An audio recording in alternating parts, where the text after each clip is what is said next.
আসসালামু আলাইকুম, আমি শাহাদাত মোটরস থেকে মোহাম্মদ ফারুক বলতেছি। আপনারা কেমন আছেন? আশা করি অবশ্যই ভালো আছেন।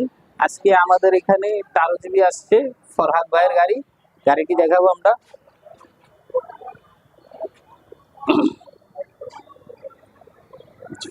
আসসালামু আলাইকুম ফরহাদ ভাই, জি ওয়ালাইকুম সালাম। কেমন আছেন? জি ভালো।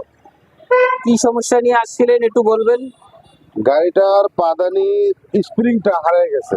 সাইড স্ট্যান্ডের স্প্রিংটা। সাইড স্প্রিংটা জি জি, অনেক খোঁজাখুঁজি করছে, অনেক গ্যারেজে গেছি, পাই নাই। আচ্ছা আচ্ছা কোম্পানিতে দেওয়া সম্ভব না, সমস্যার সমাধান হয়েছে আচ্ছা। আলহামদুলিল্লাহ। এর আগে পরে অনেক কাজই করাইছেন আপনি, জি তো ভিডিও করা হয়নি কখনো। জি। এখন থেকে ভিডিও চালু হয়েছে, তো আপনি একটু বলবেন আগে পরে। আপনার কাছে এই শাহাদাত মোটরসে কাজ করে আমি স্যাটিসফাই। আচ্ছা, কোনো ভালো অভিযোগ? লাগলো। না না, কোনো অভিযোগ নাই। কাজে পেমেন্টের ক্ষেত্রে? না না না না, খুবই ভালো লোক। ঠিক আছে, ঠিক আছে ফরহাদ ভাই, আপনারা আসেন, আসলে বুঝবেন। কিছু বলবেন না না না না, দর্শকদেরকে? আপনারা আসেন, আসেন একবার দেখেন। ঠিক আছে ফরহাদ ভাই, আল্লাহ হাফিজ। জি আল্লাহ হাফেজ।